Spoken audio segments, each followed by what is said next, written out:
नमस्कार दोस्तों, क्या आप सबकी यूपी पीसीएस प्री और आरओ मेंस की तैयारी साथ में बहुत अच्छे से चल रही है? अगर नहीं तो ये वीडियो आप ही के लिए है। देखिए, अब सारे 30 त्यौहार बीत चुके हैं। जो लोग छुट्टियां मनाने घर गए थे वो भी वापस आ चुके होंगे या फिर आने के प्रयास में होंगे। त्यौहार भी कर लिए, घर भी घूम आए, सब कर लिया, पेपर के स्ट्रेस से भी मुक्त हो चुके हैं। इनफैक्ट बहुत ज़्यादा टाइम ले लिया। अब वापसी में 60 दिन की स्ट्रैटेजी, 50 दिन की स्ट्रैटेजी, वो भी सब खत्म हो चुकी है। अभी 40 दिन की आएगी, फिर 30 दिन की आएगी। ऐसे करते करते दिन जाएंगे और स्ट्रैटेजी बदलती रहेगी। लेकिन क्या हम अपने समय का सदुपयोग कर पा रहे हैं? क्या हमारी पढ़ाई उतने हिसाब से हो पा रही है जो एग्ज़ाम टाइम में होती है?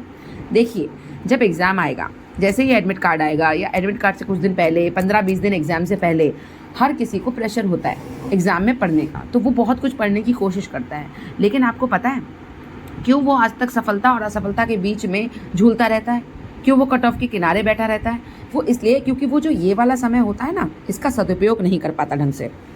सदुपयोग से मेरा मतलब है कि वो इस समय रिवीजन नहीं कर पाता, अपनी चीज़ें प्लान नहीं कर पाता, जिसकी वजह से वो एंड में सारी चीज़ों को मिक्सअप कर देता है और उसे लगता है बहुत कुछ पढ़ने को है, सही से रिवाइज नहीं हो पाती चीज़ें, कन्फ्यूज़न होता है। और आंसर जब 4 ऑप्शन आपके सामने आते हैं और आप क्लियर नहीं होते हो, कन्फ्यूज़ होते हो, तो आपके नंबर कटते हैं। ठीक है, तो क्लैरिटी कैसे आती है?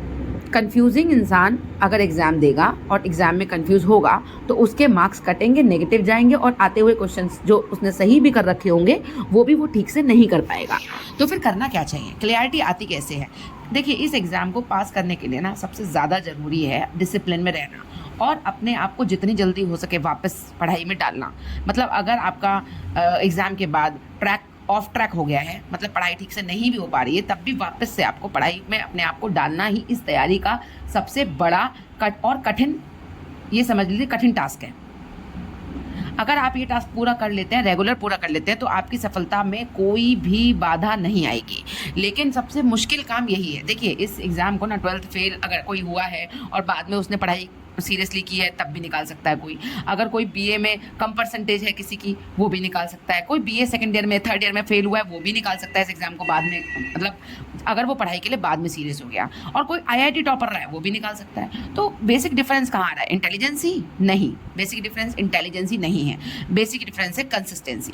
कंसिस्टेंसी मतलब आप कितने कंसिस्टेंट हो, कितने लगातार हो, कितने कंटिन्यूसली इस प्रोसेस को स्वीकार कर पाते हो और इस प्रोसेस में बने रह पाते हो। इस प्रोसेस से ऑफ ट्रैक होना ही असफलता का सबसे बड़ा कारण है। ये किसी से भी आप कभी भी जब तैयारी में काफ़ी साल गुजार लोगे ना, जो बच्चे नए होंगे भी तैयारी में, उनको नहीं पता चलता होगा कि अरे यार क्यों नहीं सिलेक्शन हो रहा। कुछ कमियां देखते होंगे, एग्जाम से आकर देखते होंगे कि यार पढ़ा तो सब कुछ था, फिर भी हमने ये क्वेश्चंस गलत कर दिए। आपको पता है क्योंकि वो क्लियर नहीं होते, क्योंकि हम कॉन्फिडेंट नहीं होते। हमें लगता है कि ये वाला क्वेश्चन हमने सही पढ़ा था, लेकिन हम कन्फ्यूज़ होते हैं ऑन द एग्जाम डे। क्यों होते हैं वो कंफ्यूज? इसीलिए क्योंकि हमारी तैयारी कहीं ना कहीं ऑफ ट्रैक चली जाती है। हम पर डे उतने आज नहीं देते। मैं मानती हूँ कि ये तैयारी बहुत ज़्यादा टाइम की होती है, इसलिए ऊपर नीचे ग्राफ इसका होता रहता है, लेकिन एक कंटिन्यूटी बनी रहनी चाहिए।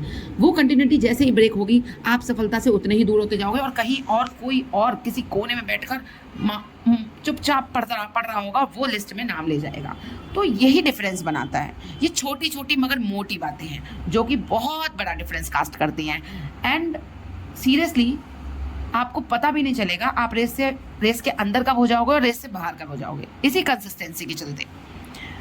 तो अगर अभी तक भी आपने चीज़ें ठीक से नहीं करी और एग्ज़ाम के बाद आप भी बहुत ज़्यादा आरओ बेकार गया, आरओ अच्छा गया, आप कंफ्यूज हो कि दोनों चीज़ों को कैसे लेके चलना है, तो अब भी समय है, अब भी हमारे पास प्रॉपर टाइम है कि हम पीसीएस प्री निकाल सकें।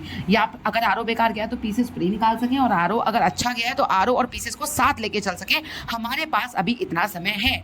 देखिए, जिनको दोनों साथ में लेके चलने हैं वो बस 3 घंटे 2 घंटे हिंदी पढ़ें साथ में, बाकी अपना जीएस का पैटर्न वही रखें। कोई एक सब्जेक्ट उठाएं और उसको रिवीजन करना शुरू कर दें। जो भी सोर्स अब तक थी उसी को रिवाइज करें, नया सोर्स बिल्कुल ना बनाएं। अब अलग से कुछ पढ़ना है, अगर पीसीएस प्री पे ही पूरा फोकस है तो और क्लियर है।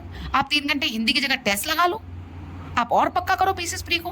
पीसीएस प्री का पैटर्न आपको नहीं पता, हो सकता है एग्जाम आरओ की तरह आ जाए, थोड़ा सा पैटर्न चेंज होके और फैक्चुअल क्वेश्चन वन लाइनर पूछ ले जाए, या हो सकता है बहुत टफ आ जाए, कुछ नहीं कह सकते। तो आपको तैयारी तो पूरी करनी पड़ेगी। देखिए, टफ और एग्जाम ईजी, ये जब बच्चे बैठते हैं उस हिसाब से डिसाइड होगा। लेकिन सबसे ज़रूरी बात यही है कि आप जब एग्ज़ाम बेसिक बात यही है कि उस दिन आपको अपना दिन बहुत अच्छे से एग्ज़ाम डे को प्रेशर को हैंडल करके, पेपर में कितने लोग बैठ रहे हैं वो सबके लिए टफ होगा, सबके लिए ईजी होगा। उस दिन आपको अपना 100% देना है, और वो 100% का कॉन्फिडेंस तभी आएगा जब आप अपना आज तैयारी में 100% दोगे। इसलिए बिना कुछ सोचे समझे आज अपनी तैयारी को 100% दो, कंसिस्टेंट रहो, डिसिप्लिन रहो। आज से, अभी से स्टार्ट करो। आज से अपने दिन को डिवाइड करो जीएस, हिंदी और टेस्ट में।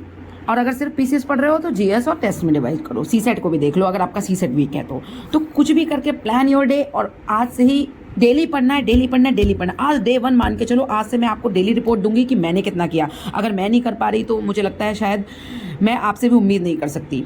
तो मैं भी अपनी पूरी रिपोर्ट दूंगी कि हम डेली कितना कर पा रहे हैं। आप भी कोशिश करो। बाय।